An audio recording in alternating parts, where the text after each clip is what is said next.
¿Cómo conocer la voluntad de Dios? Watchman interesa a la persona, no la técnica. Los hijos de Dios pueden y deben conocer la voluntad de Dios.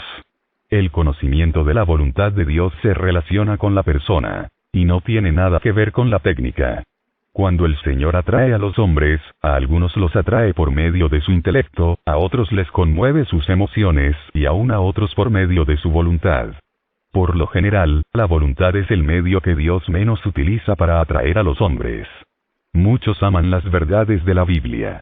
Desean conocer más de estas verdades y esperan que otros puedan ser edificados con ellas. Pasan horas estudiando la Biblia y son versados en estudios bíblicos. Cuando no pueden interpretar un pasaje, se sienten frustrados. Cuando creen que pueden interpretar un pasaje, se alegran. Tales personas solo se acercan a la Biblia con su mente. No llevan necesariamente una vida cristiana apropiada. Hay que admitir que es difícil llevar una vida cristiana auténtica sin usar la mente. Pero aquellos que solo tienen una comprensión intelectual de las doctrinas, no experimentan la vida cristiana que es apropiada. Hay otro grupo de personas que no son tan brillantes. No son muy versadas, pero tienen mucho celo. Ríen y lloran con gran facilidad. Tienen sus emociones a flor de piel. Cuando tocan la Biblia, son conmovidas fácilmente. Trabajan solamente cuando sienten que algo arde en su interior. En su celo, les predican a todos los que se encuentran y no se detienen ni aunque queden afónicos. A donde quiera que van, llevan consigo un aire de emotividad, pero cuando su celo se desvanece, ni siquiera 10 personas lograrían hacerlos mover un solo centímetro. Tales personas tienen un alma fuerte. Pueden avivarse fácilmente, y pueden avivar a muchos cuando sus corazones están ardiendo. Pueden llorar o reír con otros, pero cuando baja la ola de sus emociones, no pueden llevar a nadie al Señor. Tocan a otros con su emotividad. Cuando se encuentran avivados, tienen un buen concepto de sí mismos, pero cuando se enfrían, nada hará que los haga emprender algo. Tales cristianos no son útiles al Señor. Supongamos que un hombre tiene una mente despejada delante del Señor, unas emociones equilibradas, un buen conocimiento de la Biblia, y celo por servir a otros. Todas estas cosas son maravillosas, pero si el Señor nunca ha tocado su persona, no puede servir debidamente a Dios. Necesita que Dios toque su voluntad. Si el espíritu de un hombre está muerto delante del Señor, tal individuo es inútil para Dios. Su espíritu necesita ser regenerado. Damos gracias al Señor, porque nuestro espíritu ha sido renovado y regenerado. Este espíritu es nuestro hombre interior. Todo creyente ha recibido la vida de Dios en su espíritu. El mismo espíritu que habitó en Pablo también habita en un hermano débil. Si somos del Señor, la nueva creación que tenemos en nuestro espíritu será la misma que en los demás, pues Dios no hace acepción de personas. Sin embargo, cuando el hombre interior expresa la vida del Señor, pueden verse grandes diferencias, las cuales se relacionan con la constitución natural del hombre. La mente, la parte emotiva y la voluntad, son las facultades naturales del hombre, mientras que el Espíritu Santo, quien mora en su interior, y su espíritu regenerado, han venido a ser el hombre nuevo, el hombre interior. Sin embargo, la persona aún tiene un hombre exterior, el hombre viejo, el hombre natural. El hombre exterior se relaciona con el pecado. Al hombre viejo se le puso fin en la cruz, pero la vida de la vieja creación aún permanece. Puesto que el hombre interior solo puede expresarse por medio del hombre exterior, las expresiones y manifestaciones son diferentes en distintas personas. La vida interior se ve estorbada por el hombre exterior. Por lo tanto, el hombre exterior debe llegar a su fin. De no ser así, siempre habrá obstáculos que impedirán que el hombre sirva al Señor. Dios pone fin al hombre exterior. A fin de que la persona salva y regenerada pueda expresar la vida del Señor, necesita dar 2 pasos. El primero es creer, que consiste en recibir la vida nueva, y el segundo, es consagrarse, que consiste en entregar al Señor su hombre exterior para que la vida nueva se exprese. Es como tener una casa rodeada por un terreno. Podemos pensar que la casa es el hombre interior, y que el terreno que la rodea es el hombre exterior. Si la casa pertenece a una persona, y el terreno a otra, habrá problemas. Por consiguiente, tan pronto como un hombre cree, debe consagrar su vida al Señor. La consagración consiste en entregar nuestro hombre exterior al Señor, para que le pertenezca a Él, de la misma forma que el hombre interior. Muchos creyentes no se han definido todavía. Cuando se les pregunta si son salvos, dicen que sí. Pero a pesar de que son salvos, su hombre exterior nunca ha sido tocado. La vida interior que tienen está limitada al no poder expresarse. Por consiguiente, no debemos simplemente creer en el Señor y quedarnos en la etapa de ser salvos y regenerados. También debemos consagrar nuestro hombre exterior al Señor. Si un hombre está dispuesto a consagrar al Señor su mente, su parte afectiva y su voluntad, expresará la vida del Señor. El problema que vemos hoy, es que aunque muchos se han consagrado, lo hacen a su propio antojo. Se consagran solo cuando quieren hacerlo, y cuando no quieren, no lo hacen. La mayoría de las personas son guiadas por su intelecto y sus emociones, y su interés fundamental es satisfacer su propia carne.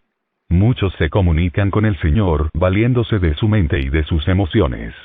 Son pocos los que se comunican con Él usando su voluntad. Es fácil encontrar creyentes que valoran las doctrinas de la Biblia.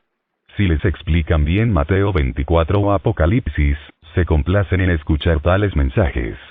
No se requiere mucho esfuerzo para escuchar un mensaje que no nos exige pagar ningún precio. Después de escuchar un buen mensaje, regresan contentos a casa, pero no sucede nada más. Otros tienen emociones sensibles. Siempre están activos trabajando para el Señor. Estos son mejores que los que son insensibles, pero son tan inestables como las olas del mar. Quizás ellos preparen un mensaje con mucho celo. Después de compartir el mensaje, es posible que piensen secretamente en su corazón cuán bueno fue su mensaje y cuántos fueron conmovidos. Quizás estén tan gozosos que no puedan dormir en toda la noche. Muchas personas no pueden dormir por causa del dolor, pero estos no pueden dormir por causa del gozo. Estas personas se complacen con las actividades de la carne. Aunque estén sirviendo al Señor exteriormente, en realidad se satisfacen a sí mismas. No han entregado su voluntad plenamente al Señor. Deben consagrar su voluntad incondicionalmente al Señor y ser disciplinadas por Él. Antes de ofrecer algún servicio válido al Señor, deben permitirle que guíe su mente y su parte emotiva, a fin de no ser gobernadas por una mente activa, ni ser impulsadas por sus emociones. Requisitos para conocer la voluntad de Dios. No me agrada oír cuando la gente pregunta, ¿cómo conocer la voluntad de Dios? Todos nosotros ya deberíamos tener una respuesta clara al respecto. La voluntad de Dios solo es revelada a quienes han consagrado su voluntad a Él. Él no nos obliga a hacer nada, pues siempre espera que nosotros estemos dispuestos. No es tan importante conocer la voluntad de Dios como estar dispuestos a hacerla. Tenemos que decirle al Señor, no se haga mi voluntad, sino la tuya. Cuando pongamos a un lado nuestro yo, conoceremos la voluntad de Dios.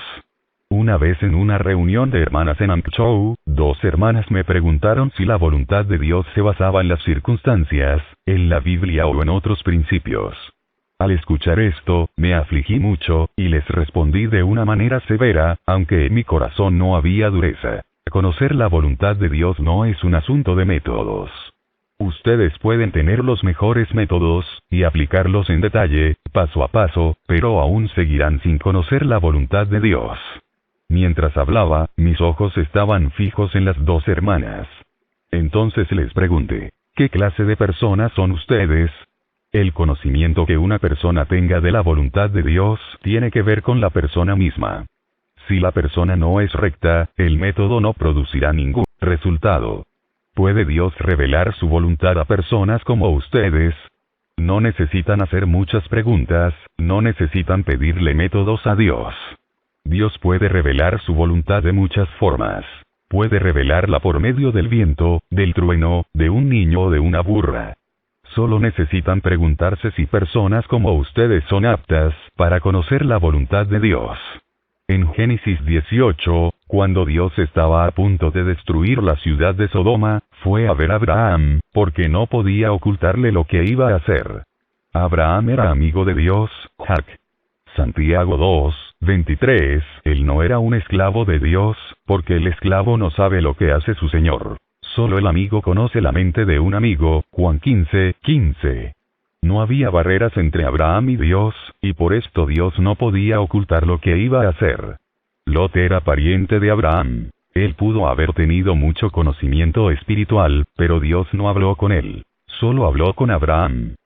Sería muy extraño si Lot se me acercara y me preguntara, ¿cómo puedo conocer la voluntad de Dios? Abraham era apto para conocer la voluntad de Dios, pero Lot no. Sería inútil que Lot supiera cuál era la voluntad de Dios. Lot aún seguiría siendo Lot. ¿Quién es usted? ¿Es usted Abraham, o Lot? Muchos prestan atención solo a los métodos, para conocer la voluntad de Dios. Es necesario conocer los métodos, pero debemos ser como Abraham para comprenderlos. Si es alguien como Lot, quien está aprendiendo estos métodos, aunque sean los mejores, de nada servirán, porque es una persona que vive en el mundo. No ha puesto fin a su relación con el mundo, ni con la posición que tiene en él. Necesitamos aplicar la luz de Dios, para ver si en nosotros hay pecados, sean grandes o pequeños. ¿Hemos cometido alguna injusticia? ¿Le debemos algo a alguien? ¿Hemos sido negligentes en nuestro comportamiento o hemos sido incorrectos en nuestras palabras, gestos o actitudes? ¿Estamos todavía aferrados a algo? Todos estos pecados, grandes y pequeños, afectan nuestra aptitud para conocer la voluntad de Dios. El punto de partida para conocer la voluntad de Dios. Una consagración incondicional. En cuanto a conocer la voluntad de Dios, Pablo dijo que no debemos ser insensatos, sino entender cuál es la voluntad del Señor, Efesios 5:17. Hay un punto de partida para conocer la voluntad de Dios, y hay una continuación para la misma. Si no se tiene el comienzo apropiado, no se puede conocer la voluntad de Dios. Pero aún teniendo un buen comienzo, si uno no es la persona apropiada, seguirá sin conocer la voluntad de Dios. ¿Alguna vez en su vida se ha consagrado incondicionalmente al Señor? No me refiero a dedicarse a ser un predicador, sino a consagrarse a Él para hacer su voluntad. Usted no necesita preocuparse con respecto a la voluntad de Dios. Solo tiene que consagrarse de manera sincera. Debe comprender que necesita una relación directa con la voluntad de Dios, y esta no debe ser afectada por los hermanos. Si el Señor quiere que yo vaya al oriente, iré al oriente. No me afectará la opinión de ninguna persona, cosa o circunstancia. Aún así, mis ojos no estarán puestos en el oriente sino en Dios mismo. El peligro que existe entre los obreros de Dios es que pueden convertir la obra en el centro de su atención. No podemos desarrollar ningún apego a la obra, ni a las personas ni a las circunstancias. Debemos relacionarnos directamente con Dios y poner nuestros ojos exclusivamente en Él. Los 7 espíritus de Apocalipsis son enviados por toda la tierra, pero no tienen relación alguna con la tierra. Estos 7 espíritus están delante del trono de Dios, 1, 4, 5, 6, y se relacionan solamente con Dios. Debemos consagrarnos plenamente a Dios por lo menos una vez, para poder ejecutar su voluntad. Este es el punto de partida en nuestro conocimiento de la voluntad de Dios. Sin este punto de partida, nunca podremos entender la voluntad de Dios como se debe. La continuación en conocer la voluntad de Dios. Eliminar todos los obstáculos. El punto de partida para conocer la voluntad de Dios es una consagración incondicional. Pero si uno desea avanzar en dicha voluntad, debe eliminar todos los obstáculos. Si es obstinado, envidioso, orgulloso o tiene pequeños problemas de índole semejante, está enfermo espiritualmente y no podrá conocer la voluntad de Dios. Si usted desea impedir que su oído escuche algo, no necesita tapárselo con una vara ni un escritorio. Basta con un pequeño dedo. El mismo principio se aplica al conocimiento de la voluntad de Dios. Un pequeño obstáculo será suficiente para impedirnos conocer su voluntad. Una vez daba un paseo con la señorita Barber por un jardín. Después de un rato nos cansamos y nos sentamos en unas sillas debajo de un árbol. Ella dijo: hay una estrella brillante en el cielo, pero no puedo verla porque una hoja me impide verla. Hermano Ne, si alguien se me acerca y me habla de las muchas maneras de ver la estrella, no podría verla aun cuando los métodos de observación que me sugiriera fueran muy buenos. La razón es que mi posición no es la indicada. Estoy parada en el lugar equivocado. Las palabras que me dijo en esa ocasión, todavía están frescas en mi mente. Ella me explicó que una pequeña hoja puede impedir que veamos la luz de una enorme estrella. Muchas veces, cosas muy pequeñas ocultan la voluntad de Dios. Si después de buscar la voluntad de Dios muchas veces, no obtiene una visión clara, la solución no es cambiar de método, sino de persona.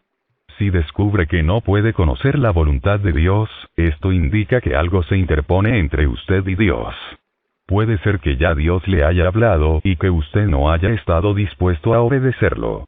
Usted debe eliminar estos obstáculos. Una vez que haya puesto fin a estos problemas, conocerá la voluntad de Dios. Para conocer la voluntad de Dios, debemos prestar atención a la persona más que a los métodos. La manera de conocer la voluntad de Dios varía de una persona a otra. Puede ser que un mismo método no se aplique a todas las personas. David se ofreció para pelear contra Goliat, y Saúl le prestó su armadura. Pero como no le ajustó bien ni podía caminar con ella, decidió quitársela. 1 Samuel 17, 32, 38, 39. Una vez, cuando estuve en Shanghái, le di mi abrigo al hermano Luke, y le quedaba demasiado pequeño. No se sentía muy cómodo con el abrigo, pues no le quedaba bien. Solo podemos ponernos algo que sea de nuestra talla. Dadas las diferentes condiciones del hombre, Dios ha designado diferentes maneras para que éste lo conozca. Algunos le pueden conocer con cierta facilidad, mas para otros es muy difícil. En todo caso, Dios tiene un camino para que el hombre conozca su voluntad. Por tal motivo, no debemos tratar de aprender ningún método. Lo que tenemos que hacer es consagrarnos al Señor, eliminar los obstáculos y mantener una relación personal con Él. Los que laboran para Dios deben conocer su voluntad. Muchas veces he ofendido a muchos hermanos. Cuando me preguntan por la manera de conocer la voluntad de Dios, siempre les respondo que no me gustan tales preguntas. Qué bendición sería si pudiésemos consagrarnos por completo al Señor para conocer su voluntad. ¿Qué somos nosotros? Aunque la Tierra, el sistema solar y el universo sean tan vastos e inmensurables, nunca se pueden comparar con la voluntad de Dios. Cuán glorioso es que un pecador, un hombre de polvo, pueda conocer la voluntad de Dios. Una vez que un hombre llega a conocer la voluntad de Dios, viene a ser superior a una simple criatura. Esta es la meta del Nuevo Testamento. Aquellos que no conocen la voluntad de Dios, ni siquiera son aptos para ser llamados cristianos, y están desperdiciando las provisiones de Dios. Los que no conocen la voluntad de Dios, no pueden laborar para Él. Si un siervo no conoce el deseo de su amo, ¿cómo puede ser un siervo? Es posible que un incrédulo no tenga conocimiento de la voluntad de Dios, pero es inexcusable que nosotros no conozcamos su voluntad. Un cristiano debe primero que todo ser un amigo de Cristo. Uno que conoce su voluntad, antes de llegar a ser un esclavo suyo. Uno que le sirve. Necesitamos hacernos la pregunta: ¿somos amigos del Señor? ¿Hay alguna barrera entre Él y nosotros? ¿Conocemos su voluntad? Solo después de que hayamos llegado a ser sus amigos, podremos llegar a ser sus esclavos y trabajar para Él. Fin. Problemas: conocerá la voluntad de Dios. Para conocer la voluntad de Dios, debemos prestar atención a la persona más que a los métodos. La manera de conocer la voluntad de Dios varía de una persona a otra. Puede ser que un mismo método no se aplique a todas las personas. David se ofreció para pelear contra Goliat, y Saúl le prestó su armadura. Pero como no le ajustó bien ni podía caminar con ella, decidió quitársela. 1 Samuel 17, 32, 38, 39. Una vez, cuando estuve en Shanghái, le di mi abrigo al hermano Luke, y le quedaba demasiado pequeño. No se sentía muy cómodo con el abrigo, pues no le quedaba bien. Solo podemos ponernos algo que sea de nuestra talla. Dadas las diferentes condiciones del hombre, Dios ha designado diferentes maneras para que éste lo conozca. Algunos le pueden conocer con cierta facilidad, mas para otros es muy difícil. En todo caso, Dios tiene un camino para que el hombre conozca su voluntad. Por tal motivo, no debemos tratar de aprender ningún método. Lo que tenemos que hacer es consagrarnos al Señor, eliminar los obstáculos y mantener una relación personal con Él. Los que trabajan para Dios deben conocer su voluntad. Muchas veces he ofendido a muchos hermanos. Cuando me preguntan por la manera de conocer la voluntad de Dios, siempre les respondo que no me gustan tales preguntas. Qué bendición sería si pudiésemos consagrarnos por completo al Señor para conocer su voluntad. ¿Qué somos nosotros? Aunque la Tierra, el sistema solar y el universo sean tan vastos e inmensurables, nunca se pueden comparar con la voluntad de Dios. Cuán glorioso es que un pecador, un hombre de polvo, pueda conocer la voluntad de Dios. Una vez que un hombre llega a conocer la voluntad de Dios, viene a ser superior a una simple criatura. Esta es la meta del Nuevo Testamento. Aquellos que no conocen la voluntad de Dios, ni siquiera son aptos para ser llamados cristianos, y están desperdiciando las provisiones de Dios. Los que no conocen la voluntad de Dios, no pueden laborar para Él.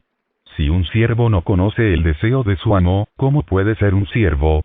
Es posible que un incrédulo no tenga conocimiento de la voluntad de Dios, pero es inexcusable que nosotros no conozcamos su voluntad.